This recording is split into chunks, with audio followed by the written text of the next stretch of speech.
વિદ્યાર્થી મિત્રો, આજે આપણે ધોરણ 11 નું પ્રથમ પ્રકરણ એકમ અને માપન એ આપણે ડિસ્કસ કરીશું. રાઈટ? ભૌતિક શાસ્ત્ર વિષય જે છે એ ભૌતિક શાસ્ત્ર વિષયની અંદર આપણે જે આપણી રોજબરોજની જિંદગીની અંદર કુદરતી કે માનવ સર્જિત ઘટનાઓ જે આપણને જોવા મળે છે એને આપણે વર્ણવવાનો પ્રયત્ન કરીએ છીએ, એને સમજવાનો પ્રયત્ન કરીએ છીએ અને એને સચોટ રીતે રજૂ કરવાનો પ્રયત્ન કરીએ છીએ. તો હવે આપણને પ્રશ્ન એ થાય કે જો આવી ભૌતિક ઘટનાઓ જે છે એને આપણે સચોટ રીતે વર્ણવવી હોય તો શું કરવું જોઈએ, કેવી રીતે વર્ણવી શકીએ, એના માટેની જરૂરિયાતો શું? તો કોઈ પણ ઘટનાને જો આપણે સચોટ રીતે વર્ણવવી હોય તો સૌથી પહેલા આપણે કોઈ ભૌતિક રાશિને એ ઘટના સાથે સાંકળવી પડે. વૈજ્ઞાનિકોએ આવી ભૌતિક રાશિઓ વિકસાવેલી છે, જેના વિશે આપણે હમણાં ડિસ્કસ કરીશું. ત્યારબાદ એ જે તે ભૌતિક રાશિ જે છે એનું આપણે ચોક્કસ રીતે માપન કરવું પડે અને ત્યારબાદ તે માપનને તમે એક ચોક્કસ એકમની મદદથી જ્યારે રજૂ કરો ત્યારે એ ઘટનાનું સંપૂર્ણ અને સચોટ વર્ણન થઈ શકે છે. હવે આ જ વસ્તુ આપણે એક ઉદાહરણ લઈને સમજીએ. ધારો કે આપણે એમ કહીએ કે આજે બહુ જ ગરમી છે. હવે જો કોઈ વિદ્યાર્થી ક્લાસરૂમની અંદર દાખલ થઈને આવું બોલે કે આજે બહાર બહુ જ ગરમી છે, પણ આપણે તો એર કન્ડિશન રૂમમાં બેઠા છીએ, તો આપણને બહારની ગરમી વિશેનો ખ્યાલ આવે નહીં. તો હવે જે ગરમીની કે ઠંડીની તીવ્રતા છે એને રજૂ કરવા માટે વૈજ્ઞાનિકોએ એક ભૌતિક રાશિ વિકસાવી છે જેને આપણે કહીએ છીએ તાપમાન. હવે ધારો કે વિદ્યાર્થીનું જે સ્ટેટમેન્ટ છે એને આપણે બીજી રીતે રજૂ કરીએ. વિદ્યાર્થી એવું કહે કે આજે તાપમાન ઊંચું છે, પણ ઊંચું કે નીચું એટલે શું? તો એના માટે આપણે એ તાપમાન નામની ભૌતિક રાશિનું માપન કરવું પડે. હવે ધારો કે વિદ્યાર્થી એમ કે આજે બહાર તાપમાન અંદાજિત 40 જેટલું છે, પણ 40 એટલે શું પાછું? તો એને આપણે હવે ચોક્કસ એકમથી રજૂ કરવું પડે કે આપણે એવું કહીએ કે આજે બહારનું તાપમાન લગભગ 40 ડિગ્રી સેલ્સિયસ જેટલું છે. તો હવે એર કન્ડિશન રૂમમાં બેસીને પણ તમને સમજ પડી જશે કે બહાર કેવી ગરમી હશે. તો આવી રીતના સંપૂર્ણ અને સચોટ રીતે જો કોઈ ઘટનાનું વર્ણન કરવું હોય તો આપણે ભૌતિક રાશિ, તેનું માપન અને તેના એકમની જરૂરિયાત રહે છે. હવે આ આપણે કુદરતી ઘટનાની વાત કરી. આવી માનવ સર્જિત જે રોજબરોજના જીવનની ઘટનાઓ છે એના માટે પણ આ એટલું જ અગત્યનું છે. દાખલા તરીકે તમે કોઈક ચીજ વસ્તુ ખરીદવા ગયા. ધારો કે તમે શાકભાજીની લારી ઉપર ગયા અને બટાકા ખરીદવા છે તમારે, તો તમે લારીવાળાને જઈને કહેશો કે મને બટાકા આપ, તો તરત જ સામેથી પ્રશ્ન આવશે કે કેટલા? તો હવે અહીંયા બટાકાનો જે જથ્થો છે એના માટે આપણી પાસે ભૌતિક રાશિ છે દળ. પછી એ દળ નામની ભૌતિક રાશિનું આપણે માપન લેવું પડે અને એને ચોક્કસ એકમથી રજૂ કરવી પડે. તો તમે એવું કહો કે મને 2 કિલોગ્રામ બટાકા આપો, તો સંપૂર્ણ અને સચોટ રીતે આ ઘટનાનું વર્ણન થઈ રહ્યું છે. તો આવી રીતે આપણે ભૌતિક રાશિ, માપન અને તેના એકમો વિશે આ પ્રકરણની અંદર ચર્ચા કરીશું. હવે આપણને પ્રશ્ન એ થાય કે વ્યવહારિક જીવનમાં આવી કુદરતી માનવ સર્જિત અનેક ઘટનાઓ સાથે આપણે સંપર્કમાં આવતા હોઈએ છીએ, તો પછી આપણે અનેક ભૌતિક રાશિઓ વિકસાવવી પડે. એ અનેક ભૌતિક રાશિઓના એકમો વ્યાખ્યાયિત કરવા પડે. તો એટલું બધું જરૂરી છે? તો ના. વૈજ્ઞાનિકોએ મૂળભૂત ભૌતિક રાશિઓ નો એક સમૂહ વિકસાવ્યો છે. મૂળભૂત ભૌતિક રાશિઓ એટલે શું? તો કે એક લઘુત્તમ નંબરની ભૌતિક રાશિઓનો એક સમૂહ તૈયાર કર્યો છે કે જેને આપણે મૂળભૂત ભૌતિક રાશિઓ કહીએ છીએ. અને આ ભૌતિક રાશિઓ જે છે એના ચોક્કસ પ્રકારના સંયોજનોથી બાકી બધી જ ભૌતિક રાશિઓને આપણે વ્યાખ્યાયિત કરી શકીએ છીએ કે એમને રજૂ કરી શકીએ છીએ. હવે આવી જે મૂળભૂત ભૌતિક રાશિઓ જે છે એ મૂળભૂત ભૌતિક રાશિઓના જ આપણે એકમો માત્ર નક્કી કરવાના હોય છે કે એને વ્યાખ્યાયિત કરવાના હોય છે.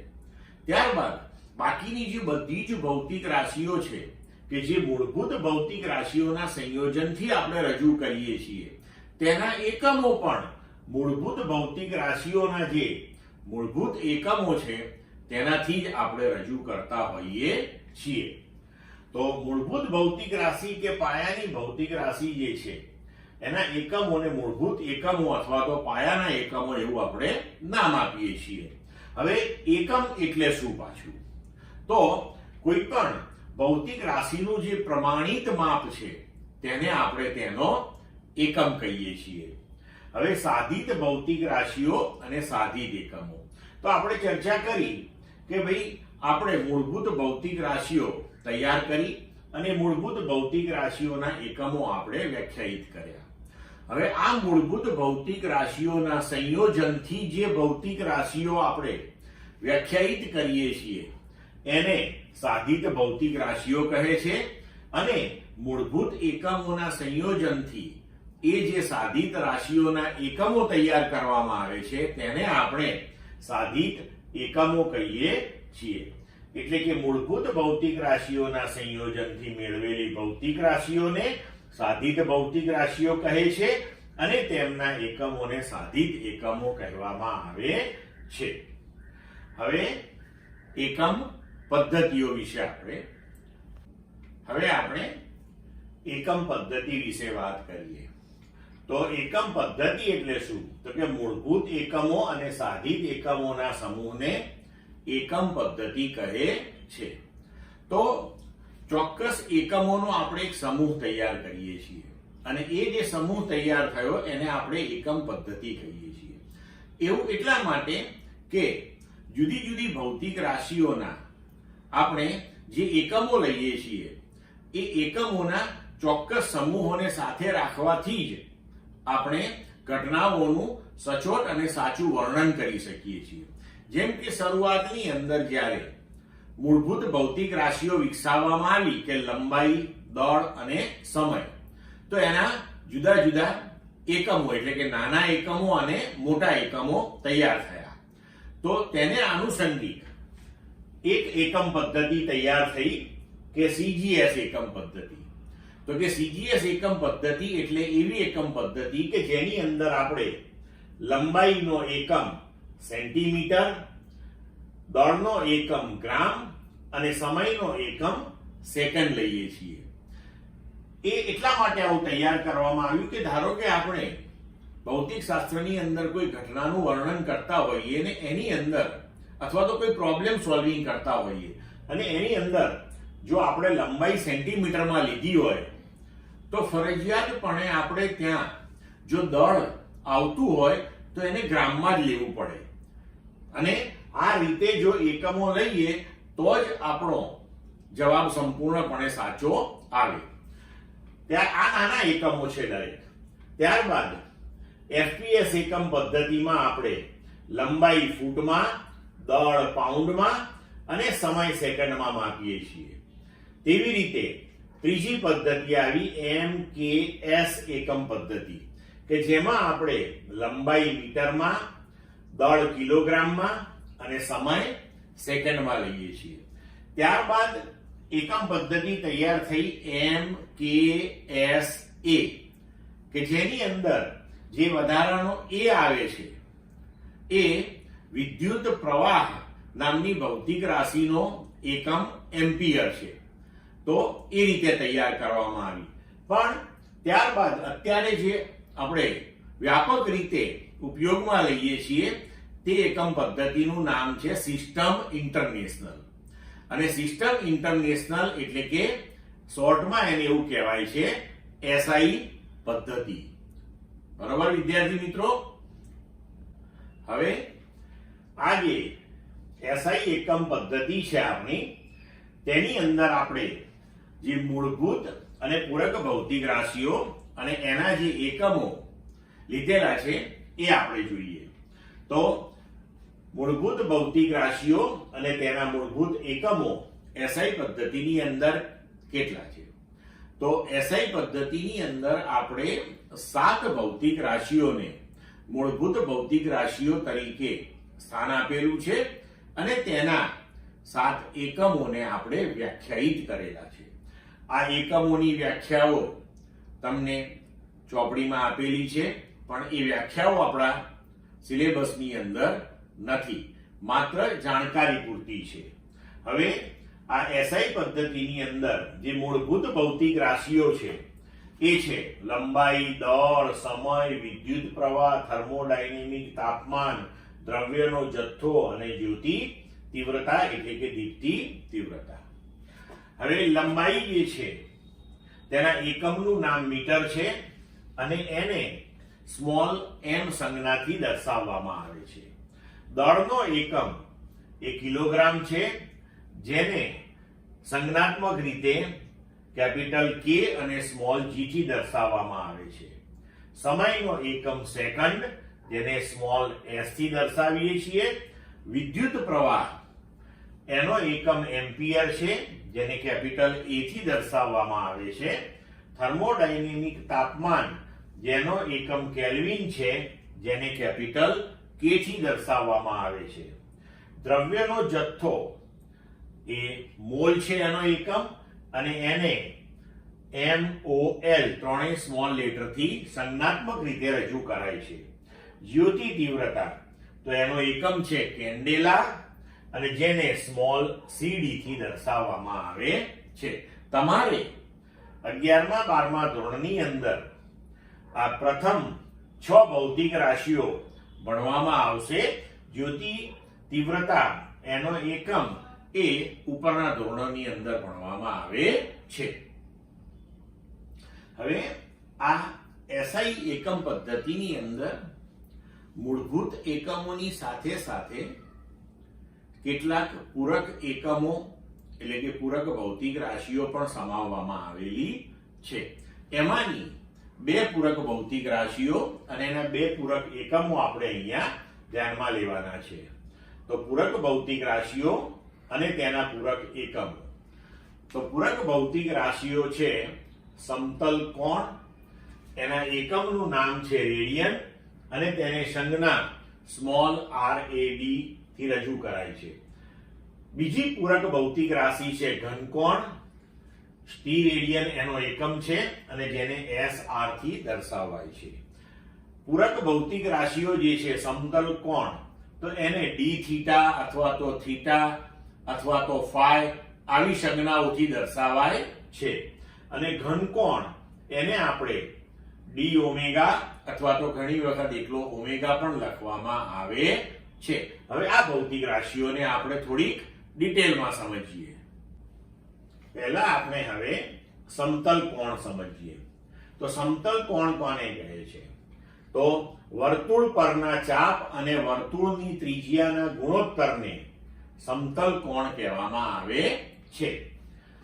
સમતલ કોણનો એસઆઈ એકમ એ આપણે અહીંયા જોયું રેડિયન છે. હવે જો આકૃતિની અંદર કે આ કોઈ એક વર્તુળની ચાપ લઈ લઈએ કે જે ds લંબાઈની છે અને આ વર્તુળની ત્રિજ્યા જો r હોય, તો આપણે અહીંયા આકૃતિ પરથી લખી શકીએ કે સમતલ કોણ d થીટા બરાબર વર્તુળ પરના ચાપ એટલે કે આ ds અને તેની ત્રિજ્યા એટલે કે r એનો ગુણોત્તર જે છે એને આપણે સમતલ કોણ d થીટા કહીએ છીએ. હવે વર્તુળની ત્રિજ્યા જેટલી લંબાઈના ચાપે વર્તુળના કેન્દ્ર સાથે આંતરેલા સમતલ કોણને 1 રેડિયન કહે છે. અહીંયા આપણે વ્યવહારની અંદર ખૂણાનો એક એકમ લઈએ છીએ કે જે આપણે ડિગ્રી લઈએ છીએ. ડિગ્રી, મિનિટ, સેકન્ડ એ પણ એકમ તરીકે આપણે ઉપયોગમાં લઈએ છીએ. પણ આપણે અહીંયા કહ્યું છે કે એસઆઈ એકમ પદ્ધતિની અંદર સમતલ કોણનો એકમ રેડિયન છે. એટલે તમને જ્યારે પણ કોઈ પણ એક્ઝામ્પલની અંદર જો ખૂણો ડિગ્રી કે મિનિટ કે સેકન્ડમાં આપ્યો હોય તો ફરજિયાતપણે તમારે એને પહેલા રેડિયનમાં ફેરવવો પડે અને રેડિયનમાં ફેરવ્યા પછી એ મૂલ્ય જો તમે સમીકરણની અંદર મૂકશો ત્યારે જ તમને સાચો જવાબ મળશે, નહીતર જવાબ ખોટો આવશે. હવે ડિગ્રીને રેડિયનમાં ફેરવવા માટે નો આપણી પાસે સંબંધ છે કે 180 ડિગ્રી બરાબર પાઈ રેડિયન, તો 1 ડિગ્રી બરાબર કેટલા રેડિયન? તો આના પરથી આપણે લખી શકીએ કે 1 ડિગ્રી બરાબર પાઈ બાય 180 રેડિયન થશે. હવે બીજી પૂરક ભૌતિક રાશિ જોઈએ આપણે, ઘનકોણ. તો ગોળાના પૃષ્ઠ પરના ક્ષેત્રફળ એ ગોળાએ કેન્દ્ર સાથે આંતરેલો જે કોણ છે એને ઘનકોણ કહેવામાં આવે છે. ઘનકોણનો એસઆઈ એકમ સ્ટી રેડિયન છે. હવે આકૃતિમાં જુઓ કે આપણે કોઈ ગોળાની સપાટી પરનું એક ક્ષેત્રફળ BA જેટલું ધારી લઈએ તો આ ક્ષેત્રફળે ગોળાના કેન્દ્ર પાસે જે ખૂણો અહીંયા આંતર્યો છે તેને આપણે ઘનકોણ કહીશું. ધારો કે ગોળાની ત્રિજ્યા r છે, તો હવે આકૃતિ પરથી આપણે લખી શકીએ કે ઘનકોણ બરાબર આંતરેલું ક્ષેત્રફળ અને ભાગ્યા ત્રિજ્યાનો વર્ગ, જેનો એકમ છે સ્ટી રેડિયન.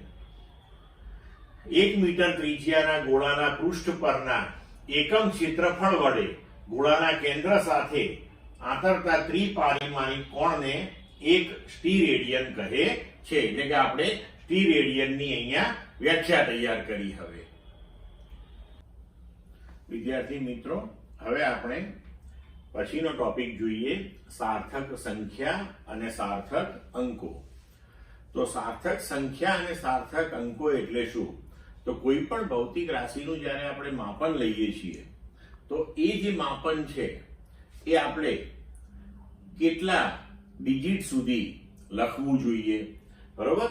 તો એ આપણને અંદાજ સાર્થક સંખ્યા અને સાર્થક અંકોનો અભ્યાસ કરીએ એટલે મળે. તો સાર્થક સંખ્યા એટલે શું? તો કે માપ દર્શાવતી કોઈ એક સંખ્યામાં ચોકસાઈ પૂર્વકના અંકો ઉપરાંત અચોક્કસ છતાં અર્થપૂર્ણ એવા છેલ્લા અંક સાથે લખેલી જે આખી સંખ્યા છે તેને સાર્થક સંખ્યા કહે છે. અને એની અંદર જેટલા અંકો આવેલા છે તેને સાર્થક અંક કહે છે. હવે કોઈ પણ માપનમાં અનુરૂપ આપણે જે સાર્થક સંખ્યા લખી છે તેની અંદર કેટલા સાર્થક અંકો છે એ નક્કી કરવા માટેના ચોક્કસ નિયમો છે.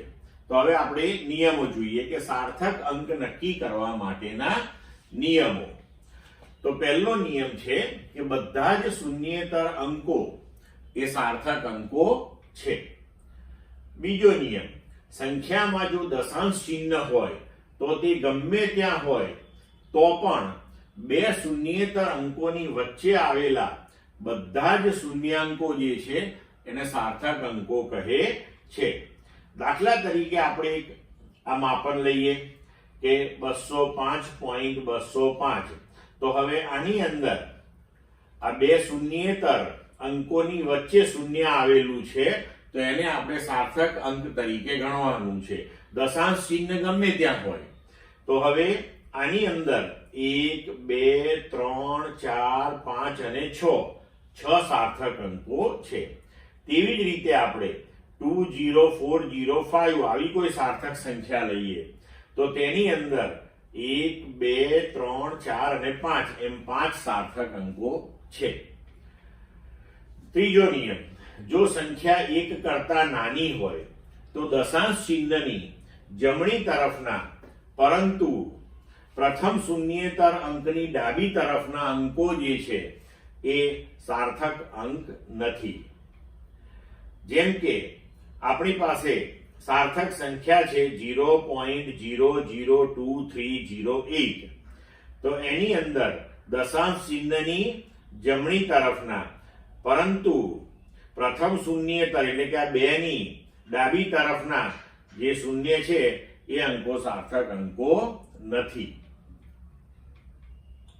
ચોથો નિયમ, દશાંશ ચિહ્ન સિવાયની સંખ્યામાં અંતિમ શૂન્યેતર અંકની જમણી તરફના શૂન્ય અંકો એ સાર્થક અંકો નથી. દાખલા તરીકે આપણે 123 મીટર લખ્યું તો 123 મીટરને તમે 123.00 સેન્ટીમીટર પણ લખી શકો છો, અથવા તો 123.000 મિલીમીટર પણ લખી શકો છો. તો આ બધા જ મૂલ્યો એક જ છે, એટલે આ જે 0 છે એ 0 આપણે અથવા તો એ જે શૂન્ય છે એને આપણે સાર્થક અંકમાં લેતા નથી. તો આની અંદર 3 સાર્થક અંક થશે, 1, 2 અને 3. સંખ્યામાં અંતિમ શૂન્યો સાર્થક અંક નથી. અહીંયા આગળ જરા લખાણમાં ભૂલ છે, 1, 4, 8 નહીં પણ 1, 2, 3 સાર્થક અંક છે એવું તમે જોજો. સુધારી નાખો. નિયમ 4, દશાંશ ચિહ્નની સિવાયની સંખ્યામાં અંતિમ શૂન્યેતર અંકની જમણી તરફના શૂન્ય અંકો એ સાર્થક અંક નથી. જુઓ, આપણી પાસે ધારો કે કોઈ માપન 1, 2, 3 મીટર છે, તો એ 1, 2, 3 મીટરને તમે 123.00 સેન્ટીમીટર પણ લખી શકો છો, અને તેને જ તમે 123.000 મિલીમીટર પણ લખી શકો છો. તો આ બધા માપનો એક જ છે.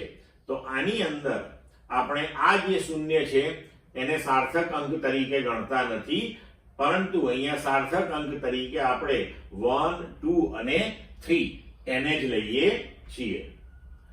સંખ્યામાં અંતિમ શૂન્યો સાર્થક અંક નથી.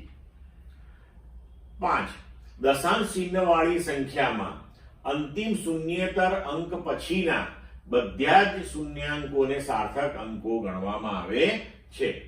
ધારો કે આપણે સંખ્યા 3.500 અથવા તો 0.0690 લઈએ, તો આની અંદર આપણે 3500 આ ચારે ચારને સાર્થક અંકો ગણીશું. કારણ કે અહીં કહ્યું ને કે દશાંશ ચિહ્ન વાળી સંખ્યામાં અંતિમ શૂન્યેતર અંક પછીના બધા જ શૂન્યો.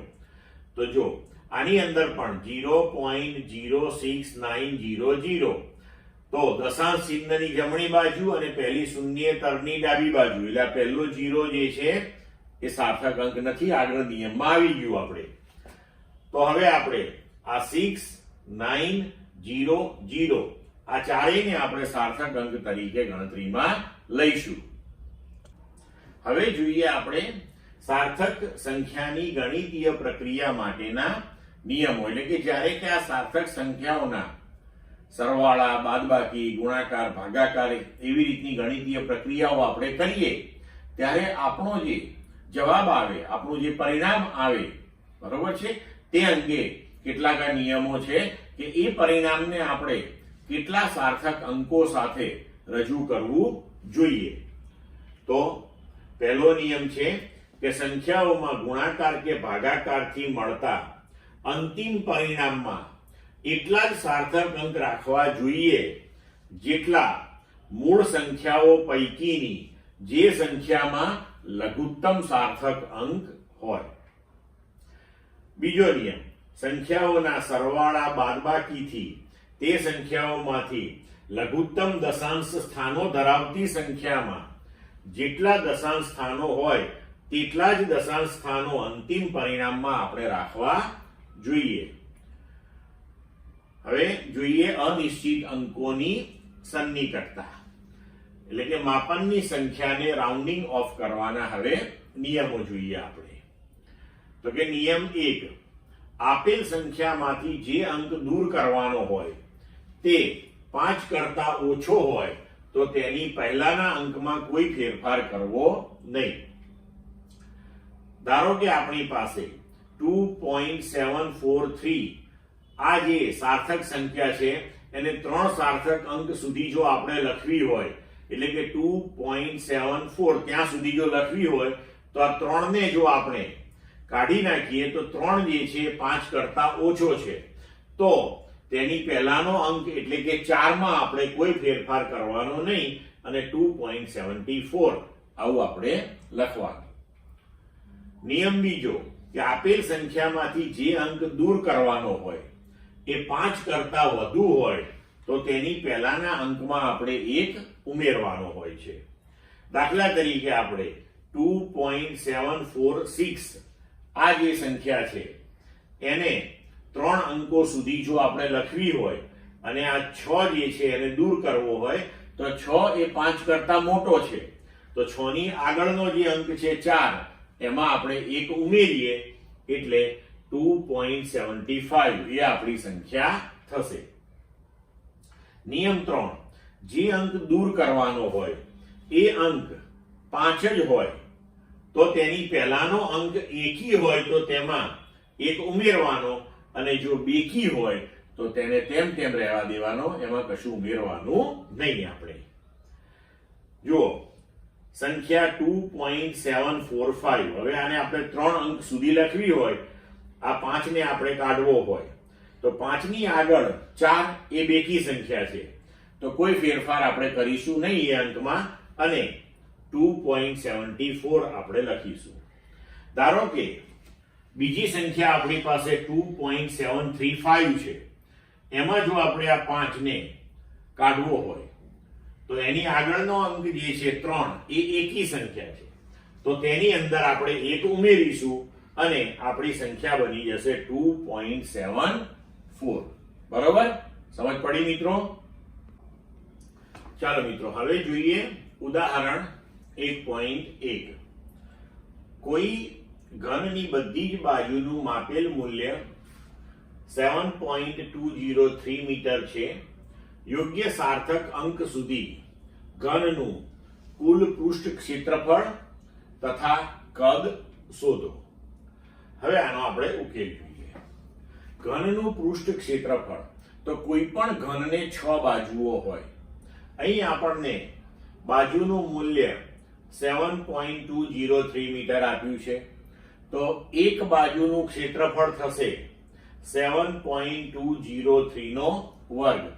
તો ઘનને એવી 6 બાજુઓ છે અને આપણે ઘનનું કુલ પૃષ્ઠ ક્ષેત્રફળ શોધવાનું છે એટલે આપણે એને 6 થી ગુણી નાખ્યું તો આપણો જવાબ તૈયાર થશે 311.299254 મીટર સ્ક્વેર. પણ હવે આપણે આને યોગ્ય સાર્થક અંક સુધી લખવાનું છે તો આપણી પાસે જે માપન છે એની અંદર 4 સાર્થક અંકો છે. એક આ 7, બીજો 2, ત્રીજો 0 અને ચોથો 3. તો આપણો આ જે જવાબ આવ્યો એને આપણે 4 સાર્થક અંકો સુધી લખીશું. હવે જો 4 સાર્થક અંકો સુધી લખીએ તો 311.2 તો એની પાછળ હવે 9 જે આવે છે એ 5 થી મોટો છે તો 2 માં આપણે 1 ઉમેરી દઈશું તો આપણો જવાબ થશે 311.3 મીટર સ્ક્વેર. હવે એવી જ રીતે આપણે કદ શોધીએ તો ઘનનું કદ જે છે એ 7.203 નો ક્યુબ થશે કારણ કે કદ એટલે લંબાઈ ગુણ્યા પહોળાઈ ગુણ્યા ઊંચાઈ. આપણી 3 એ 3 સરખી છે તો અહીંયા આગળ થશે 7.203 એનો ઘન મીટર ક્યુબ. એને આપણે ઉકેલીશું તો જવાબ આવશે 373.714754 મીટર ક્યુબ. હવે અહીંયા પણ ફરી પાછું તમારી પાસે આ માપનમાં સાર્થક અંકોની સંખ્યા 4 છે તો આને 4 સુધી આપણે લખવું હોય 373.7 સુધી તેના પછી જે આપણે અંક કાઢી નાખીશું એ 5 કરતા નાનો છે એટલે હવે આપણે આને લખીશું 373.7 મીટર ક્યુબ. આ થઈ ગયો આપણો જવાબ મિત્રો. મિત્રો હવે જોઈએ ઉદાહરણ 1.2.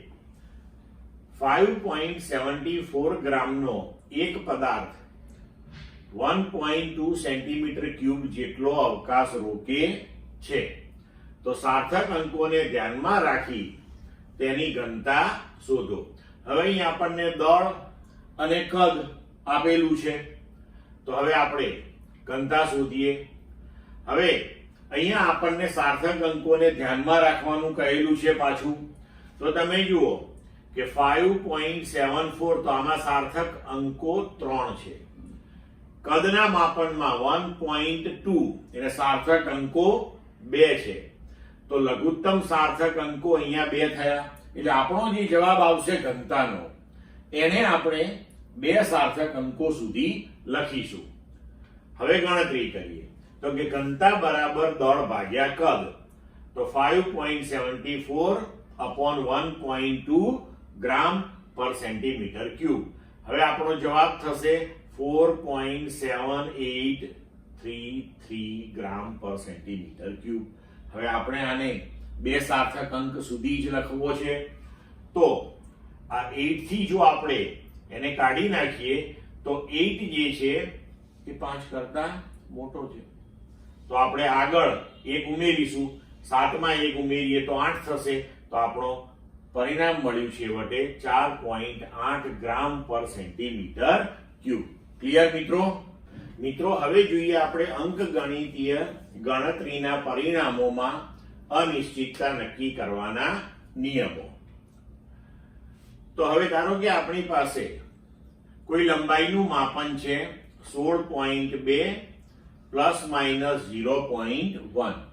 હવે જ્યારે આપણે આવી રીતે કોઈ માપન લખીએ છીએ તો એનો મતલબ એ થયો કે લંબાઈનું મૂલ્ય 16.2 સેન્ટીમીટર છે, પણ એ જે માપન છે તેમાં 0.1 સેન્ટીમીટર પ્લસ માઇનસ આટલી ભૂલ હોવાની શક્યતાઓ રહેલી છે. તો એ માપનને આવી રીતે લખવામાં આવે છે.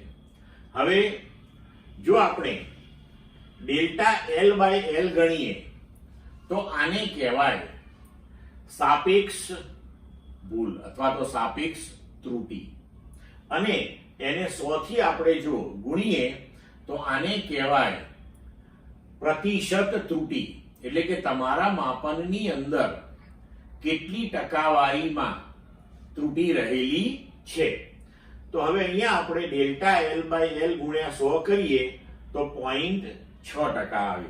મતલબ કે તમારું જે આ લંબાઈનું માપન છે એની અંદર 0.6% ની ભૂલ, એરર કે ત્રુટિ જેને કહીએ એ હોવાની શક્યતાઓ રહેલી છે. હવે આપણે આ જે માપન લખ્યું એને તમે 16.2 પ્લસ ઓર માઇનસ 0.6% આવી રીતે પણ લખી શકો. હવે ધારો કે આ લંબાઈ માપી તેમ પહોળાઈ આપણે લખીએ. ધારો કે 10.1 પ્લસ ઓર માઇનસ 0.1 સેન્ટીમીટર છે. તો પહોળાઈ માટે આપણે જો પ્રતિશત ત્રુટિ ગણીએ તો ડેલ્ટા B બાય B એટલે કે 0.1 ભાગ્યા 10.1 ગુણ્યા 100 તો 1% થાય.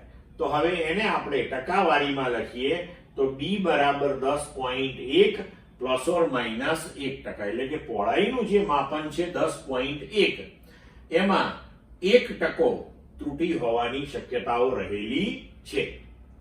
હવે જો આપણે આ લંબાઈ અને પહોળાઈનો ઉપયોગ કરીને ક્ષેત્રફળ શોધીએ તો લંબાઈ ગુણ્યા પહોળાઈ એટલે કે ક્ષેત્રફળ થયું આપણું. તો આ લંબાઈનું માપન અને આ પહોળાઈનું માપન.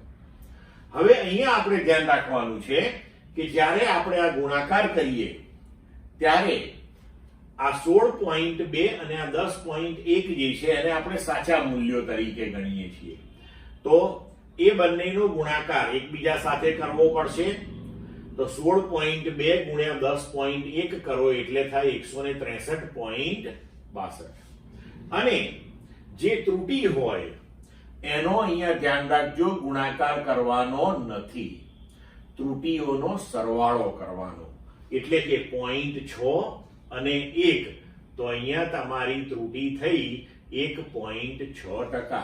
એટલે કે તમારા ક્ષેત્રફળનું મૂલ્ય 163.62 સેન્ટીમીટર સ્ક્વેર મળ્યું, પણ એની અંદર 1.6% ની ભૂલ હોવાની શક્યતાઓ રહેલી છે.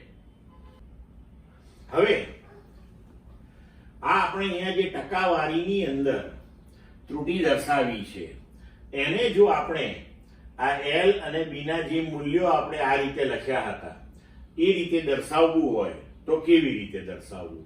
તો એના માટે આપણે શું કરવું પડે કે ભાઈ ટકાવારીમાં જે ત્રુટિ હોય તો ટકાવારી હંમેશા 100 હોય, તો 100 ના માપનમાં 1.6 ની ત્રુટિ, તો આપણું અહીંયા આગળ ક્ષેત્રફળનું મૂલ્ય મળ્યું છે 163.62. તો 163.62 એ કેટલી? તો એ પ્રમાણે જો આપણે ગણતરી કરીએ તો આપણો જવાબ 2.6 આવશે આનો. તો આપણે લખી શકીએ કે આપણું ક્ષેત્રફળ 163.62 ± 2.6 સેન્ટીમીટર સ્ક્વેર થશે. હવે આપણે સાર્થક અંકોને ધ્યાનમાં રાખીએ તો તમે જુઓ કે જ્યારે આપણે અહીંયા આગળ 0.1 સેન્ટીમીટર લઈએ કે B ની અંદર 0.1 સેન્ટીમીટર લઈએ તો સાર્થક અંક જે છે કેટલા છે? 1. તો આપણે આ 2.6 જે છે એને એક સાર્થક અંક સુધી લખીએ તો આ 6 ને કાઢીએ, 6 5 કરતા મોટો છે તો એની આગળ 1 ઉમેરીએ એટલે અહીંયા 3 થયું. હવે આ સાચું મૂલ્ય આપણે 163.62 લઈએ ક્ષેત્રફળનું. તો સાચું મૂલ્ય તમે જુઓ, લંબાઈનું 16.2, પહોળાઈનું 10.1, પણ બંને મૂલ્યોની અંદર સાર્થક અંકો 3 છે. અહીંયા આપણી પાસે 5 આવ્યા, મતલબ કે હવે આપણે આને ફરી પાછું 3 અંકો સુધી લખવું પડશે. તો આ 6 ને જો આપણે અહીંથી કાઢીએ 62 ને, તો 6 જે છે એ 5 કરતા મોટો છે એટલે આગળ એટલે કે 3 માં આપણે એક ઉમેરીશું તો આપણું મૂલ્ય થયું 164 ± 3 સેન્ટીમીટર સ્ક્વેર. ક્લિયર મિત્રો?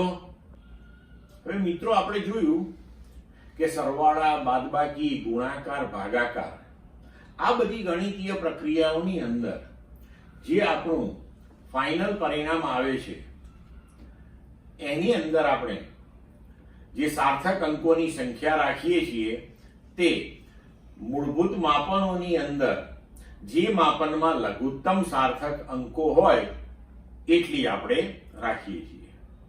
અને એ માટે આપણે રાઉન્ડિંગ ઓફ કરવાના નિયમો પણ જોઈ લીધા. હવે એક થોડોક ફેરફાર જ્યારે કોઈ સંખ્યાનું આપણે વ્યસ્ત ગણતા હોઈએ છીએ ત્યારે આવે છે. હવે જુઓ, એક આપણે ઉદાહરણ લઈને આ વસ્તુ સમજીએ કે ધારો કે આપણી પાસે કોઈ એક સંખ્યા છે 9.58. હવે આ 9.58 નું આપણે વ્યસ્ત ગણીએ તો એ થશે 0.10438. હવે આ જે સંખ્યા છે એમાં 3 સાર્થક અંક છે તો 104 સુધી એને આપણે લખીએ. 3 5 કરતા નાનો છે તો આગળ કશું ફેરફાર નહીં થાય તો આપણો જવાબ આવ્યો 0.104. પણ હવે જુઓ, આપણે સમજીએ છીએ કે 9.58 નું તમે વ્યસ્ત કરો તો જે જવાબ આવ્યો એ જવાબનું પાછું વ્યસ્ત કરો તો આપણો જવાબ શું આવવો જોઈએ? 9.58 આવવો જોઈએ. બરોબર? હવે જુઓ, જો આપણે અહીંયા આગળ આવી રીતે લઘુત્તમ સાર્થક અંકો ની મર્યાદામાં જો પરિણામ લખીએ અને પછી એનું જો વ્યસ્ત લઈએ તો 1/0.104 કરીએ તો આપણો જવાબ 9.615. તો એને જો આપણે 3 અંક સુધી લખીએ તો આ 5 ને બાદ કરતા આગળ એકી સંખ્યા છે એટલે 1 ઉમેરીએ તો 9.62. તો આપણો જવાબ 9.58 ના આવ્યો મિત્રો. બરોબર? તો હવે અહીંયા આગળ એક થોડોક ચીજ છે કે અહીંયા કેવી રીતે આપણે પરિણામને ધ્યાનમાં લેવાનું હોય છે. બરોબર? તો જુઓ કે અહીંયા આપણે જે લઘુત્તમ સાર્થક અંકો અહીંયા આપણે લીધા કે 1 2 ને 3 છે તો આપણે જવાબ અહીંયા આગળ એ 3 સાર્થક અંકો સુધી જે લખ્યો એના બદલે એક વધારે સાર્થક અંક સુધી લખવાનો હોય છે. એટલે કે અહીંયા 1 0 4 અને 3 ત્યાં સુધી આપણે લખવાનું. એટલે એકલા 8 ને જો આપણે અહીંથી કાઢીએ તો આગળ 3 જે છે એમાં 1 ઉમેરાશે, કારણ કે 8 5 કરતા મોટો છે. તો આપણો જવાબ થશે 0.1044. તો આવા કેસમાં જે લઘુત્તમ સાર્થક અંકો છે 3, તો એના કરતા એક વધારે સાર્થક અંક આપણે પરિણામની અંદર લેવા. હવે જો અહીં આપણે પરિણામમાં 3 ના બદલે 4 સાર્થક અંકો લઈએ, એટલે કે 0.104, હવે આ 3 સુધી લઈએ તો 8 ને આપણે કાઢીએ તો 8 એ 5 કરતા મોટો છે, એટલે 3 માં 1 ઉમેર્યું તો 0.1044 એ આપણું પરિણામ થયું. હવે જો આનો આપણે વ્યસ્ત લઈએ કે 1/0.1044, તો આપણો 9.58 આન્સર આવી જાય. એટલે કે વ્યસ્ત જ્યારે કોઈ સંખ્યાનું ગણતરીમાં લેતા હોય ત્યારે લઘુત્તમ સાર્થક અંકો જે છે એના કરતા એક સાર્થક અંક આપણે પરિણામમાં વધારે લેવાનો હોય છે. આ ધ્યાનમાં રાખજો મિત્રો. વિદ્યાર્થી મિત્રો, હવે નેક્સ્ટ ટોપિક આપણે ડિસ્કસ કરીએ ભૌતિક રાશિના પરિમાણો. તો આપણે જાણીએ છીએ કે કોઈ પણ ભૌતિક રાશિને 7 મૂળભૂત રાશિઓના સંયોજન વડે આપણે દર્શાવી શકીએ છીએ. પણ જ્યારે આપણે આ 7 મૂળભૂત ભૌતિક રાશિઓનું સંયોજન કરીએ છીએ કોઈ પણ રાશિને રજૂ કરવા, ત્યારે આ મૂળભૂત રાશિઓના કેટલાક ઘાતાંકો પણ આપણે લેવા પડતા હોય છે.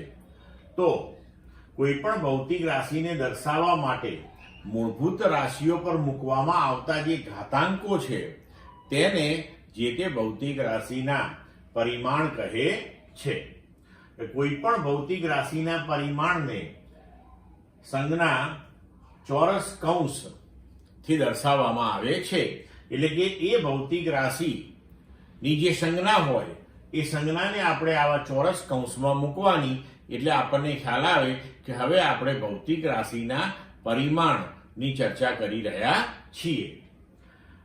હવે આપણે ઉદાહરણ લઈને આ વસ્તુ સમજીએ કે ધારો કે આપણે લઈએ કે પદાર્થ દ્વારા ઘેરાયેલા કદને લંબાઈ, પહોળાઈ અને ઊંચાઈ અથવા તો 3 લંબાઈના ગુણાકારથી વ્યક્ત કરી શકાય છે. હવે જ્યારે આપણે મૂળભૂત ભૌતિક રાશિઓને અહીંયા પરિમાણ શોધવા માટે રજૂ કરીશું ત્યારે દળ જે છે એની સંજ્ઞા કેપિટલ M, લંબાઈની સંજ્ઞા કેપિટલ L, સમયની સંજ્ઞા કેપિટલ T અને વિદ્યુત પ્રવાહની સંજ્ઞા કેપિટલ A ઉપયોગમાં લઈશું. તો હવે કદના પરિમાણ જે છે એને તમે લંબાઈ ગુણ્યા લંબાઈ ગુણ્યા લંબાઈ એટલે L³ થી રજૂ કરી શકો. હવે અહીંયા આગળ કદના જે પરિમાણ આપણે તૈયાર કર્યા એની અંદર દળ આવતું નથી, તો આપણે m⁻0 લખી શકીએ. સમય પણ આવતો નથી તો t⁻0 લખીએ. એટલે કે દળના પરિમાણ અહીંયા 0 છે અને સમયના પરિમાણ પણ 0 છે અને લંબાઈના પરિમાણ L⁻3 એટલે કે 3 છે. હવે આપણે બીજું ઉદાહરણ લઈએ કે બળ બરાબર દળ ગુણ્યા પ્રવેગ. તો બળના પરિમાણ બરાબર દળના પરિમાણ ગુણ્યા પ્રવેગના પરિમાણ. તો દળના પરિમાણ m થશે, પ્રવેગ એટલે વેગ ભાગ્યા સમય ને વેગ એટલે અંતર ભાગ્યા સમય, એટલે અંતર ભાગ્યા સમયનો વર્ગ. તો આપણે એને લખી શકીએ Lt⁻². એટલે પરિણામ સ્વરૂપે આપણે આ લખી શકીએ mLt⁻². આને ઘણી વખત m⁻1, L⁻1 અને t⁻2 એમ પણ લખાય છે. હવે અહીંયા કહી શકીએ કે બળમાં દળના પરિમાણ 1 છે, લંબાઈના પરિમાણ 1 છે અને સમયના પરિમાણ -2 છે. આવી રીતે ભૌતિક રાશિના પરિમાણો નક્કી કરવામાં આવે છે. સમજ્યા મિત્રો? હવે ટોપિક જોઈએ પારિમાણિક સૂત્રો અને પારિમાણિક સમીકરણો. તો આપેલ ભૌતિક રાશિને કેટલી અને કઈ મૂળભૂત રાશિઓ દ્વારા દર્શાવી શકાય છે તે દર્શાવતું જે સમીકરણ છે એને ભૌતિક રાશિનું પારિમાણિક સૂત્ર કહે છે. ઉદાહરણ તરીકે આપણે લખી શકીએ કે કદનું પારિમાણિક સૂત્ર એટલે કે સ્ક્વેર કૌંસની અંદર આપણે લખવાનું m0 l3 t0. તો આ જે આખું સમીકરણ થયું એને આપણે કદનું પારિમાણિક સૂત્ર કહી શકીએ. તેવી જ રીતે ઝડપ અથવા વેગનું આપણે લખી શકીએ m0 l t-1. અહીંયા l1 પણ તમારે લખવું હોય તો લખાય. કોઈ ભૌતિક રાશિને તેના પારિમાણિક સૂત્ર સાથે લખવાથી મળતા સમીકરણને તે ભૌતિક રાશિનું પારિમાણિક સૂત્ર કહે છે. ઉદાહરણ તરીકે કદ v, ઝડપ સ્મોલ v, બળ f, દળ ઘનતા ρ ના પારિમાણિક સમીકરણો આપણે નીચે મુજબ રજૂ કરી શકીએ. તો કદ v નું પારિમાણિક સમીકરણ તો કદ v બરાબર m0 l3 t0. એવી રીતના વેગ અથવા તો ઝડપ માટે m0 l t-1, બળ માટે m l t-2 અથવા તો આને m1 l1 t-2 એમ પણ લખાય. ઘનતા ρ બરાબર m l-3 t0 અથવા તો એને m1 l-3 અને t0 એમ પણ લખાય. તો આ થયા પારિમાણિક સૂત્રો અથવા તો સમીકરણો. વિદ્યાર્થી મિત્રો, આપણે પારિમાણિક સૂત્રો, પારિમાણિક સમીકરણો જોયા, કેવી રીતે લખાય, કેવી રીતે બનાવાય, એ આપણે ઉદાહરણ લઈને સમજ્યા. આના પછીનો ટોપિક છે પારિમાણિક વિશ્લેષણ. તો પારિમાણિક વિશ્લેષણ એટલે શું? તો ભૌતિક શાસ્ત્રની અંદરના કેટલાક ચોક્કસ પ્રશ્નોનું નિરાકરણ આપણે પારિમાણિક સમીકરણોનો ઉપયોગ કરીને લાવી શકીએ છીએ. પણ હવે એ કેવા પ્રકારના પ્રશ્નોનું નિરાકરણ લાવી શકીએ અને કેવી રીતે આપણે આ પારિમાણિક સમીકરણોનો ઉપયોગ કરી શકીએ એ આપણે જોઈશું. પણ એની પહેલા અગત્યની વસ્તુ એ છે કે પારિમાણિક સમીકરણોનો ઉપયોગ કરીને જો પ્રશ્નોનું નિરાકરણ લાવવું હોય તો સૌથી પહેલા તો પારિમાણિક સમીકરણો બધી ભૌતિક રાશિઓના ખબર હોવી જોઈએ આપણને.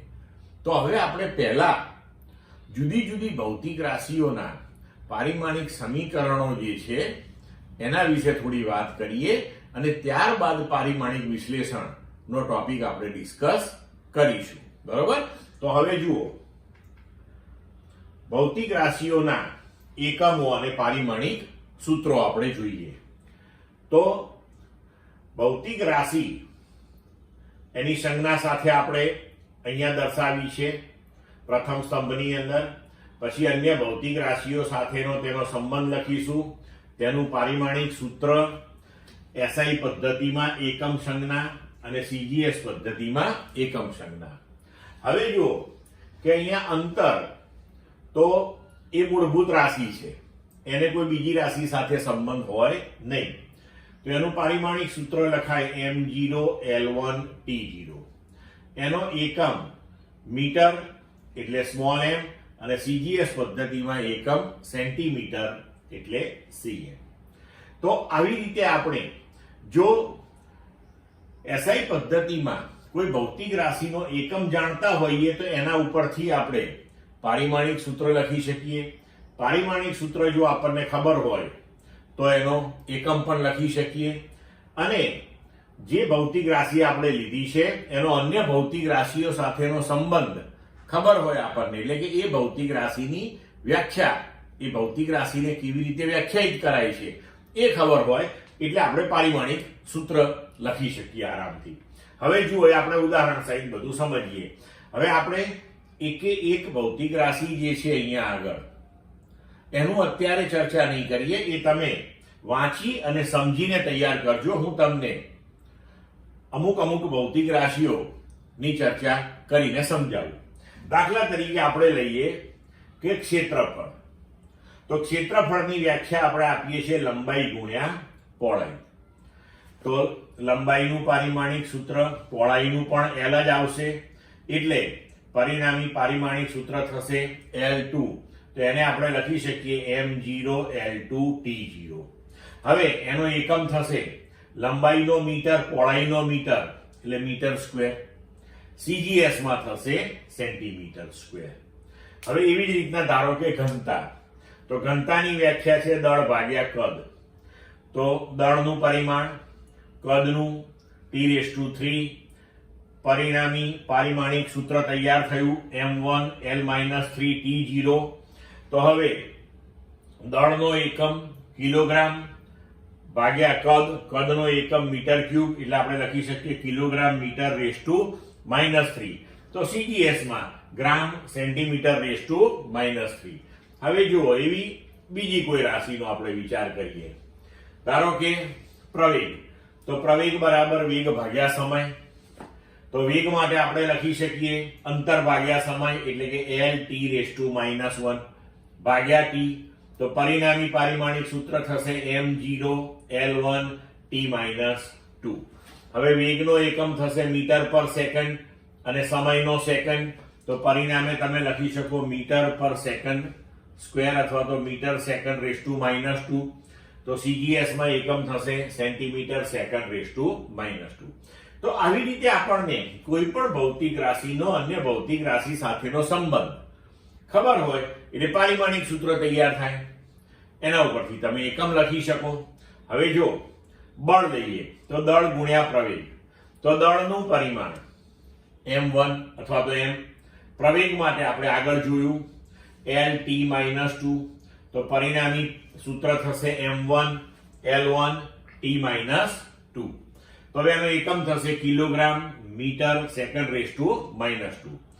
વૈજ્ઞાનિક ન્યૂટનની યાદમાં આ એકમને ન્યૂટન કહેવામાં આવે છે. એટલે આપણે એ પણ યાદ રાખવાનું કે ન્યૂટન બરાબર શું? તો કે ન્યૂટન બરાબર કિલોગ્રામ મીટર પર સેકન્ડ સ્ક્વેર. CGS માં એને લખાશે ગ્રામ સેન્ટીમીટર પર સેકન્ડ સ્ક્વેર. અને CGS માં જે એકમ છે એને કહેવાય છે ડાઇન. હવે જો બીજી રાશિઓ જોઈએ, દાખલા તરીકે આપણે કાર્ય જોઈએ. તો બળ ગુણ્યા અંતર. તો બળનું પારિમાણિક સૂત્ર m1L1T-2, અંતરનું L. તો પરિણામી થયું m1L2T-2. તો આપણા માટે એકમ બન્યો kilogram metre square second -2. CGS માં થશે ગ્રામ સેન્ટીમીટર સેકન્ડ -2. હવે આ જે MKS એકમ છે એને વૈજ્ઞાનિક જૂલની યાદમાં જૂલ પણ કહેવામાં આવે છે.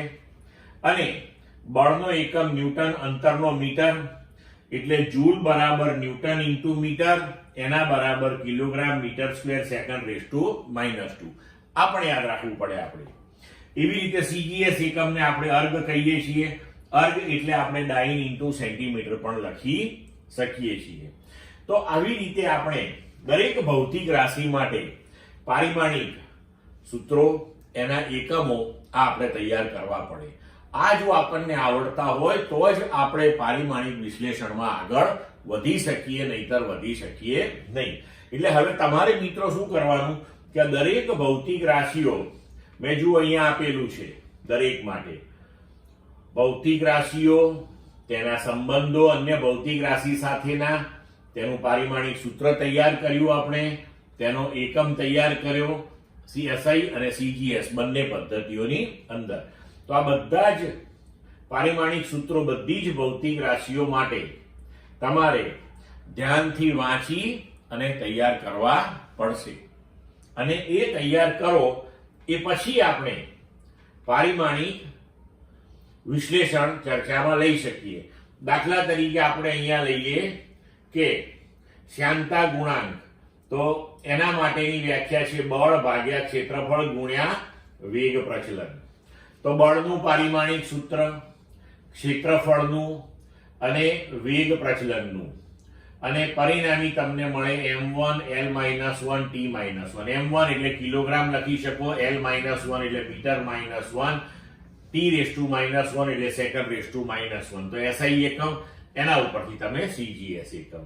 તો આ રીતે આ બધી જ ભૌતિક રાશિઓના તમારે પારિમાણિક સૂત્રો મેં જે તમને અહીં આપ્યા છે એ બધા તમારે તૈયાર કરવા પડશે. અને આ છેક આપણને 12મા ધોરણ સુધી બધું જ કામ લાગવાનું છે. અને અત્યારે એક સાથે તમને આ બધી જ ભૌતિક રાશિઓ યાદ નહીં રહે, પણ ધીમે ધીમે આપણે જેમ જુદા જુદા ચેપ્ટર ભણતા જઈશું, નવી નવી ભૌતિક રાશિઓ એની અંદર ઉપયોગમાં આવતી જશે, એમ ધીમે ધીમે આ બધી બાય હાર્ટ થઈ જવાની છે, બધી યાદ રહી જવાની છે. જેમ કે તમે નાના ધોરણથી અત્યાર સુધી ભણતા આવ્યા છો કે વેગ, ક્ષેત્રફળ, કદ, ઘનતા, તે સતત ભણતા આવ્યા તો એ બધાની વ્યાખ્યા તમને યાદ છે અત્યારે. તો એવી રીતે જ આ બધી ભૌતિક રાશિઓ પણ યાદ રહેવાની જ છે, એટલે એનું ચિંતા કરશો નહીં, કોઈ ટેન્શન લેવાની જરૂર નથી. જુઓ, તો હવે આપણે ચર્ચા કરીએ પારિમાણિક વિશ્લેષણ અને તેના ઉપયોગો. મેં તમને અગાઉ કહ્યું તેમ પારિમાણિક સૂત્રોનો ઉપયોગ કરીને ભૌતિક વિજ્ઞાનના અમુક પ્રશ્નોનો ઉકેલ મેળવવાની પદ્ધતિને પારિમાણિક વિશ્લેષણ કહે છે. હવે કેવા પ્રકારના પ્રશ્નોનો આપણે અહીંયા ઉકેલ મેળવી શકીએ એ આપણે જોઈએ. તો પારિમાણિક વિશ્લેષણની મદદથી કોઈ સમીકરણની સુસંગતતા ચકાસી શકાય છે. તો આ કેવી રીતે કરી શકાય? તો આપણે જાણીએ છીએ કે સમાન ભૌતિક રાશિને આપણે ઉમેરી અથવા બાદ કરી શકીએ. એટલે કે આપણે જાણીએ છીએ કે 1 કિલોગ્રામ પ્લસ 2 કિલોગ્રામ બરાબર 3 કિલોગ્રામ લખાય, પણ કોઈ દિવસ આપણે 1 કિલોગ્રામ પ્લસ 2 મીટર તો આ સંબંધને ઉકેલી શકીએ નહીં. તો આ બહુ જ સરળ સિદ્ધાંત છે કે સમાન ભૌતિક રાશિને આપણે ઉમેરી અથવા બાદ કરી શકીએ. આ સરળ સિદ્ધાંતનો પરિમાણનો સુસંગતતાનો નિયમ કહેવામાં આવે છે. હવે આપણે ઉદાહરણ લઈને આ વસ્તુ સમજીએ. તો આ એક સમીકરણ આપણે અહીંયા લઈએ કે x બરાબર x0 વત્તા v0t plus half at square. તો આની સુસંગતતા અથવા તો સમાનતા આપણે ચકાસીએ. તો હવે જ્યારે આપણે કોઈ પણ સમીકરણની સુસંગતતા અથવા સમાનતા ચકાસતા હોઈએ ત્યારે આપણે જોવાનું કે ડાબી અને જમણી બાજુના પારિમાણિક સૂત્રો સમાન આવવા જોઈએ. હવે જમણી બાજુમાં જો તમને એક કરતા વધારે પદો સરવાળા અથવા તો બાદબાકીના સ્વરૂપમાં આપેલા હોય, જેમ કે આ સમીકરણમાં આપ્યા છે, તો દરેક પદ નું પારિમાણિક સૂત્ર એક સરખું આવવું જોઈએ અને તે પારિમાણિક સૂત્ર ડાબી બાજુ બરાબર હોવું જોઈએ. જો હવે ચકાસીએ આપણે, તો આ જે સમીકરણ છે એમાં x જે છે એ કણ અથવા તો પદાર્થ વડે t સમયમાં કપાયેલું અંતર છે. x0 એનું પ્રારંભિક સ્થાન છે, v0 એની પ્રારંભિક ઝડપ છે, પ્રારંભિક વેગ છે, અને a એ તેનો અચળ પ્રવેગ છે. તો હવે આ સૂત્રની અંદર આપણે જોઈએ કે ડાબી બાજુ x તો એ અંતર છે એટલે એનું પરિમાણ થશે l, x0 પ્રારંભિક સ્થાન એટલે એ પણ l થશે, v0t તો v0 એટલે પ્રારંભિક વેગ, વેગ એટલે વેગ, એનું પારિમાણિક સૂત્ર થશે l t⁻⁻1, t નું t તો પરિણામ થયું l.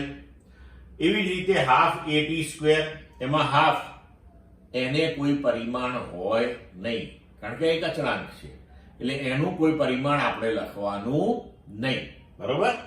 હવે પ્રવેગ a તો એનું છે l t⁻², અને t નો વર્ગ એટલે એનું થયું t⁻². તો આને પણ છેવટે પરિણામ આપણને મળ્યું l. તો હવે અહીંયા જુઓ તમે કે આ સમીકરણની જમણી બાજુએ દરેક પદ સમાન પરિમાણ ધરાવે છે જે લંબાઈ છે, અને ડાબી બાજુના પરિમાણ જેવું જ છે. તેથી તમે કહી શકો કે આ સમીકરણ પારિમાણિક દ્રષ્ટિએ સાચું સમીકરણ છે. હવે જોઈએ ઉદાહરણ 1.3. આપેલ સમીકરણ પારિમાણિક દ્રષ્ટિએ સાચું છે કે નહીં તે ચકાસો. હાફ mv² બરાબર mgh, જ્યાં m પદાર્થનું દળ, v તેનો વેગ, g ગુરુત્વ પ્રવેગ અને h એ ઊંચાઈ છે. તો હવે અહીંયા આગળ આપણે એ ચકાસવું પડે કે ડાબી બાજુનું પરિણામી પારિમાણિક સૂત્ર અને જમણી બાજુનું પરિણામી પારિમાણિક સૂત્ર એક સમાન આવે છે કે નહીં. તો હવે જુઓ, આપણે જોઈએ કે ડાબી બાજુના પરિમાણ એટલે કે હાફ mv² ના પરિમાણ, તો હાફ એ અચળાંક છે, એને કોઈ પરિમાણ હોય નહીં. m એ દળ, તો એનું કેપિટલ M. v સ્ક્વેર, તો v એટલે વેગ, વેગનું L(t⁻⁻1) એનો વર્ગ છે, તો આખા એનો વર્ગ.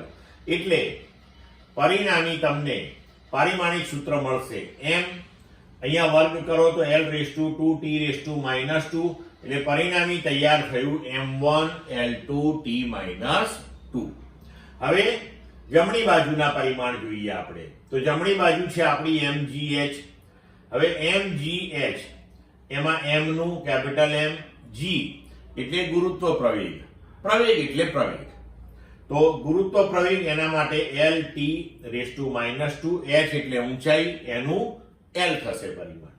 તો હવે અહીંયા આપણે જોઈ શકીએ છીએ કે પરિણામી થયું m, આ L ને અહીંયા કૌંસમાં લઈ લઈએ તો L(2t⁻²), એટલે પરિણામી પારિમાણિક સૂત્ર થયું mL2t-2. તો હવે અહીં આપણે જોઈ શકીએ છીએ કે ડાબી બાજુ અને જમણી બાજુના પરિમાણો સમાન છે, એટલે કે સમીકરણ પારિમાણિક દ્રષ્ટિએ સાચું છે. હવે અહીંયા મિત્રો એક વસ્તુ ધ્યાન રાખજો તમે, કે તમને જ્યારે પણ આવો કોઈ પ્રશ્ન પૂછાય ત્યારે તમે જ્યારે ફાઇનલ આન્સર આપો તો લખવાનું કે પારિમાણિક દ્રષ્ટિએ સાચું છે. સમીકરણ પારિમાણિક દ્રષ્ટિએ સાચું હોય તો ભૌતિક શાસ્ત્રની દ્રષ્ટિએ સાચું છે એવું હંમેશા બની શકે નહીં. જો હું તમને સમજાવું આમાં, અહીંયા ધારો કે આપણે ડાબી બાજુએ આ હાફ mv² માં હાફ ના હોય, આ 1/2 વાળું પદ ના હોય, તોય બંને બાજુના પારિમાણિક સૂત્રો તો સમાન આવવાના જ છે, કારણ કે હાફને કોઈ પરિમાણ છે જ નહીં. તો હાફ ના લખ્યું હોય તો પણ આ સમીકરણ જે છે એ પરિમાણની દ્રષ્ટિએ સાચું થાય, પણ જો હાફ ના લખેલું હોય તો ભૌતિક શાસ્ત્રની દ્રષ્ટિએ એ ખોટું છે, કારણ કે ડાબી બાજુ જે હાફ mv² લખ્યું છે એ આપણી ગતિ ઉર્જાનું સમીકરણ છે, તો એની અંદર હાફ તો આવે જ. એટલે ભૌતિક શાસ્ત્રની અંદર સૌથી પહેલા આપણે જો સમીકરણ પારિમાણિક દ્રષ્ટિએ સાચું છે કે નહીં એ ચકાસી લઈએ, અને જો એ સાચું ના હોય તો ત્યાંથી આપણે આગળ વધવાની જરૂરત જ ના પડે. પણ જો સાચું હોય તો પછી ભૌતિક શાસ્ત્રની દ્રષ્ટિએ સાચું છે કે નહીં એ ચકાસવા માટેની બીજી પદ્ધતિઓ છે એ આપણે ઉપયોગમાં લઈ શકીએ. એટલે કે પ્રાથમિક સ્ટેજમાં આપણે આવું કરી શકીએ. સમજ પડી મિત્રો બધાને? હવે જોઈએ ઉદાહરણ 1.4. ઉર્જાનો SI એકમ જૂલ એના બરાબર છે કિલોગ્રામ મીટર સ્ક્વેર સેકન્ડ(2) અને તે જ રીતે વેગ v માટે મીટર પર સેકન્ડ અને પ્રવેગ a માટે મીટર પર સેકન્ડ સ્ક્વેર છે. નીચે આપેલા સૂત્રો પૈકી કયા સૂત્રો પારિમાણિક દ્રષ્ટિએ ગતિ ઉર્જા માટે તમે ખોટા ઠેરવશો? m એ પદાર્થનું દળ સૂચવે છે. હવે તમને જે સૂત્રો આપેલા છે એ આ 5 સૂત્રો આપ્યા છે.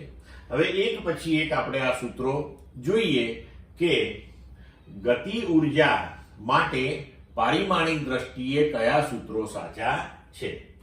તો ઉર્જાનો એકમ આપણને આપ્યો છે જૂલ, એટલે કે કિલોગ્રામ મીટર સ્ક્વેર સેકન્ડ(2) અને ઉર્જા એટલે કે ગતિ ઉર્જાનો આ એકમ થયો, તો એના ઉપરથી પારિમાણિક સૂત્ર આપણે લખી શકીએ. તો ગતિ ઉર્જાનું પારિમાણિક સૂત્ર તૈયાર થશે m1L2t-2. તો હવે આપણે દરેકે દરેક સૂત્ર ગતિ ઉર્જા માટે લખ્યું છે, તો દરેકે દરેક સૂત્ર માટે આપણે ચેક કરીએ કે ડાબી અને જમણી બાજુના પારિમાણિક સૂત્રો સમાન આવે છે કે નથી આવતા. હવે a k બરાબર m²v³, તો k નું પારિમાણિક સૂત્ર એટલે કે ડાબી બાજુનું m1L2t-2. હવે જમણી બાજુનું m²v³ નું, તો m નું m1 એનો વર્ગ અને વેગ એનો L1t-1 અને એનો ઘન. હવે જો આપણે આ ઘાતાંકો અહીંયા કૌંસની અંદર લઈ લઈએ તો લખી શકીએ કે m2 L3t-3. તો હવે તમે અહીં જોઈ શકો છો કે ડાબી અને જમણી બાજુના પારિમાણિક સૂત્રો સમાન થતા નથી. તો આપણે લખી શકીએ કે આથી આ સમીકરણ પારિમાણિક દ્રષ્ટિએ સાચું સમીકરણ નથી. હવે બીજું લઈએ, k બરાબર હાફ એમ વી સ્ક્વેર. તો k નું પારિમાણિક સૂત્ર m1L2t-2. હવે જમણી બાજુનું હાફ એમ વી સ્ક્વેર. હાફ એને કોઈ પરિમાણ હોય નહીં, m ડોટ, તો એનું પરિમાણ m1, વેગ L1t-1 એનો વર્ગ, તો અહીંયા વર્ગ કર્યો આપણે. હવે પરિણામી આપણે લખી શકીએ m1L2t-2. તો અહીં તમે જોઈ શકો છો કે ડાબી અને જમણી બાજુના પારિમાણિક સૂત્રો સમાન થયા, માટે આપણે લખી શકીએ કે આ સમીકરણ પારિમાણિક દ્રષ્ટિએ સાચું સમીકરણ છે. હવે ત્રીજા ઉપર જઈએ, k બરાબર ma. તો ડાબી બાજુ ગતિ ઉર્જાનું સમીકરણ m1L2t-2, જમણી બાજુ ma, m નું m1 એ એટલે પ્રવેગ, L1t-2. તો પરિણામી પારિમાણિક સૂત્ર થયું m1L1t-2. તો હવે તમે જોઈ શકો છો કે ડાબી અને જમણી બાજુના પારિમાણિક સૂત્રો સમાન નથી, તો આ સમીકરણ પારિમાણિક દ્રષ્ટિએ સાચું સમીકરણ નથી. હવે ચોથું લઈએ, d. k બરાબર 3/16 mv સ્ક્વેર. ડાબી બાજુ k ગતિ ઉર્જાનું પારિમાણિક સૂત્ર m1L2t-2. જમણી બાજુ 3/16 mv સ્ક્વેર બરાબર m1L2t-2. કારણ કે mv સ્ક્વેર નું પારિમાણિક સૂત્ર m નું m1 અને v સ્ક્વેર નું આપણે આગળ ઉપર જોયું છે, તો એ થશે L2t-2. એટલે આપણે આ લખ્યું. તો હવે અહીં જુઓ કે ડાબી અને જમણી બાજુના પારિમાણિક સૂત્રો સમાન છે, તો આપણે લખી શકીએ કે આ સમીકરણ પારિમાણિક દ્રષ્ટિએ સાચું સમીકરણ છે. પણ તમને યાદ હોય તો મિત્રો, મેં હમણાં કહ્યું હતું તમને કે પારિમાણિક દ્રષ્ટિએ સાચું છે, આ ભૌતિક શાસ્ત્રની દ્રષ્ટિએ આ સાચું નથી. કારણ કે ભૌતિક શાસ્ત્રની દ્રષ્ટિએ ગતિ ઉર્જા જે છે એની વ્યાખ્યા હાફ mv સ્ક્વેર છે. અહીંયા હાફની જગ્યાએ 3/16 લખ્યું છે, એટલે ભૌતિક શાસ્ત્રની રીતે સાચું નથી, પણ પારિમાણિક દ્રષ્ટિએ સાચું થયું છે. બરોબર? ચાલો હવે e. k બરાબર હાફ mv સ્ક્વેર વત્તા ma. હવે અહીં જુઓ, બે પદ આવ્યા સરવાળા બાદબાકીના સ્વરૂપમાં. તો જ્યારે આવા પદ આવે ત્યારે આપણે ચર્ચા કરી કે સમાન પરિમાણ અથવા તો સમાન એકમ વાળા પદોના જ સરવાળા બાદબાકી શક્ય બને, એ સિવાય શક્ય બને નહીં. તો હવે અહીંયા આગળ આપણે ચેક કરવું પડે કે પહેલું પદ જે જમણી બાજુ છે તેનું પારિમાણિક સૂત્ર, બીજા પદનું પારિમાણિક સૂત્ર બંને સમાન હોવા જોઈએ, અને બંને પાછા ડાબી બાજુ બરાબર હોવા જોઈએ. તો જુઓ, ડાબી બાજુ k નું પારિમાણિક સૂત્ર m1L2t-2, હાફ mv સ્ક્વેર. તો એનું પારિમાણિક સૂત્ર m1L2t-2 આપણે સીધું જ લખ્યું, અહીંયા આગળ આપણે મેળવેલું છે. હવે ત્રીજું પદ ma, તો એનું પારિમાણિક સૂત્ર અહીંયા આપણે લખેલું છે m1L1t-2. તો તમે જોઈ શકો છો કે ડાબી બાજુનું પારિમાણિક સૂત્ર બરાબર જમણી બાજુના પ્રથમ પદનું પારિમાણિક સૂત્ર, પણ જમણી બાજુના દ્વિતીય પદનું પારિમાણિક સૂત્ર એને સમાન થતું નથી. એનો મતલબ એ થયો કે આ સમીકરણ પારિમાણિક દ્રષ્ટિએ સાચું સમીકરણ નથી. ક્લિયર મિત્રો? હવે બીજો જે પ્રશ્ન આપણે ઉકેલી શકીએ એ આ પ્રકારનો છે કે ભૌતિક રાશિઓ વચ્ચેનો સંબંધ આપણે મેળવી શકીએ, અથવા તો કોઈ એક ભૌતિક રાશિ નું અન્ય ભૌતિક રાશિઓ ના પદમાં સમીકરણ આપણે તૈયાર કરી શકીએ છીએ.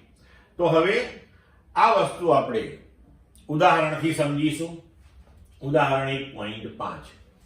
એક સાદું લોલક વિચારો જેમાં ગોળાને એક દોરી સાથે બાંધેલું છે. અને તે ગુરુત્વ બળની અસર હેઠળ દોલનો કરે છે. ધારો કે સાદા લોલકના દોલનોનો આવર્તકાળ, તેની લંબાઈ, ગોળાના દળ, ગુરુત્વ પ્રવેગ પર આધારિત છે. અહીંયા લંબાઈ L ગણી લેજો મિત્રો. તો પરિમાણની રીતનો ઉપયોગ કરીને આવર્તકાળનું સૂત્ર મેળવો.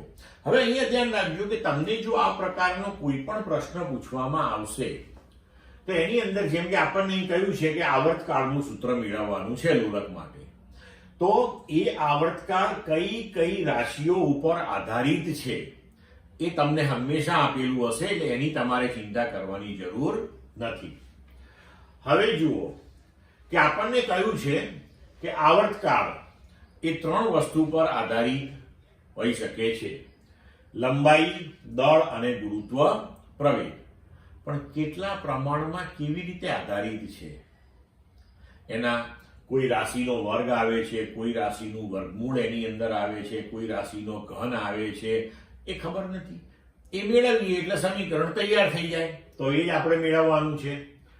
તો આવર્તકાળ T નો આધાર ભૌતિક રાશિઓ L, G અને M પર છે. તો આપણે એવું લખી શકીએ કે T એ L, G અને M ઉપર આધારિત છે, પણ આ 3 રાશિઓના કયા ઘાતાંકો એમાં દાખલ થાય છે ખબર નથી આપણને. એટલે આપણે લખ્યું અહીંયા T ચલે છે L⁻x, G⁻y, M⁻z.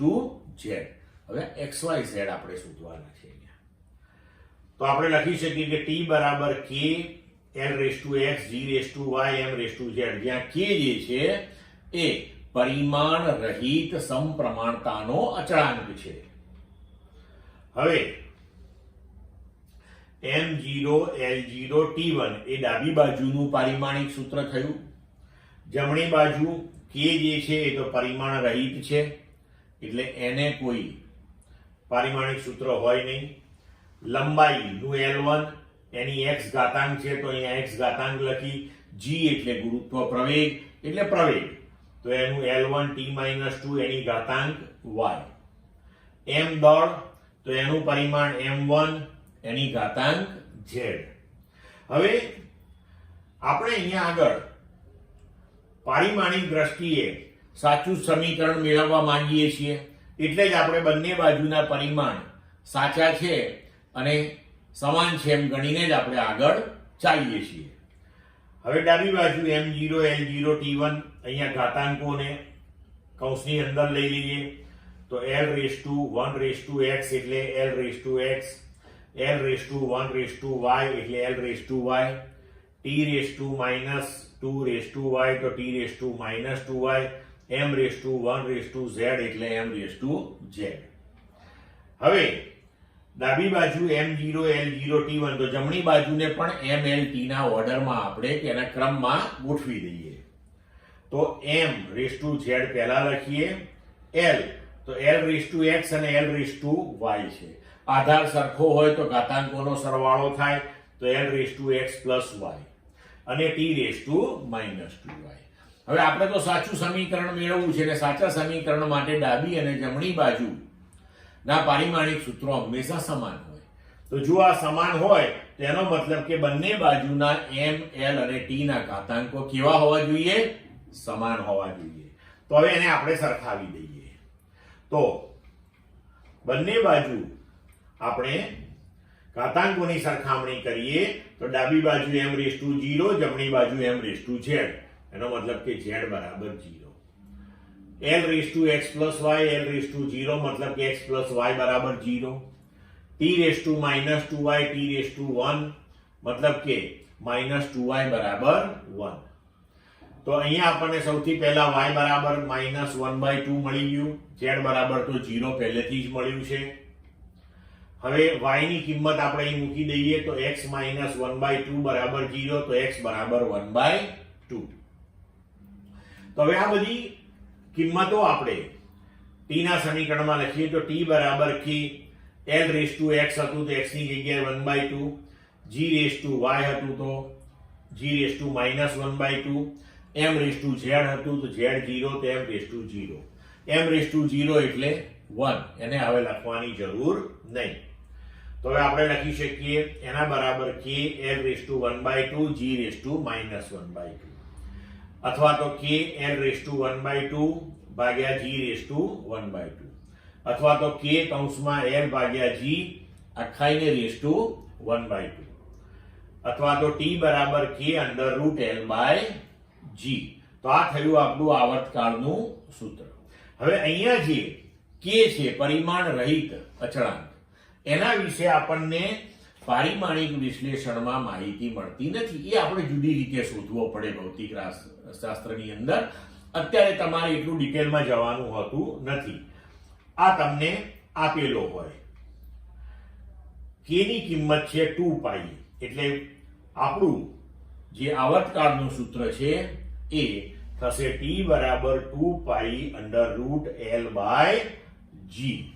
ક્લિયર મિત્રો? હવે વિદ્યાર્થી મિત્રો, આપણને પાઠ્યપુસ્તકમાં ગુણકો અને અપૂર્ણાંક ગુણકો માટે સામાન્ય SI પૂર્વગો અને પ્રતીકોનું એક આ ટેબલ, એક કોઠો આપેલો છે. આ બહુ જ અગત્યનો છે અને આપણે યાદ જ રાખવાનો છે. આ જેમ કે અવયવ 10⁻18 તો એને કહેવાય એક્ઝા અને એનું પ્રતીક છે E.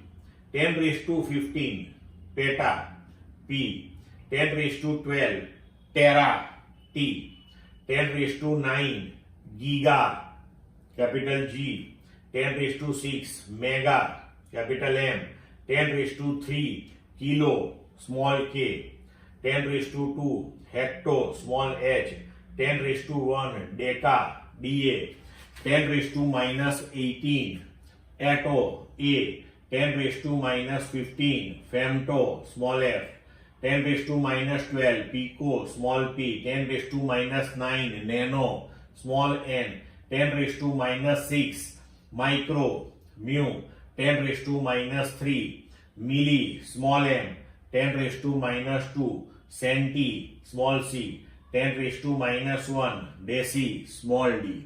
હવે આ એટલા માટે મિત્રો આપણે યાદ રાખવાનું છે કે તમને જ્યારે દાખલાઓ પૂછવામાં આવે છે એની અંદર જ્યારે જે ભૌતિક રાશિઓ તમને આપી હોય છે ત્યારે તે ભૌતિક રાશિઓના મૂલ્યો તમને આવા પૂર્વગો સાથે આપવામાં આવે છે.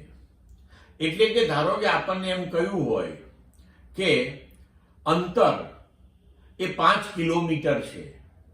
હવે કિલોમીટર એ SI એકમ નથી, બરોબર? તો હવે કિલોનો મતલબ શું થાય? તો કે 10⁻3. તો 5 કિલોમીટર બરાબર 5 ગુણ્યા 10⁻3 મીટર. આવી રીતે એને તમારે ઉપયોગમાં લેવો પડે. જેમ કે આપણને કહ્યું હોય કે ભાઈ વિદ્યુત પ્રવાહ 10 મિલી એમ્પિયર છે, તો આપણે એને એમ્પિયરમાં ફેરવવો પડે. તો મિલી એટલે 10⁻³ એવું યાદ હોવું જોઈએ આપણને, બરોબર? તો આપણે લખી શકીએ કે 10 × 10⁻³ એમ્પિયર. એટલે પૂર્વગોને દૂર કરીને પછી SI એકમમાં જ્યારે તમે એ ભૌતિક રાશિને લખો ત્યારબાદ જ તમે એને દાખલાઓની અંદર ઉપયોગમાં લઈ શકો છો. અને એવું કરીએ તો જ આપણા દાખલાનો આન્સર સાચો આવે, નહીંતર કોઈ દિવસ આવે નહીં. એટલે આ ટેબલ, આ કોઠો ખૂબ ઉપયોગી છે અને આ તમારે એકદમ સરસ રીતે ગોખી રાખવો પડે. ક્લિયર મિત્રો? તો આપણું ચેપ્ટર પૂરું થયું.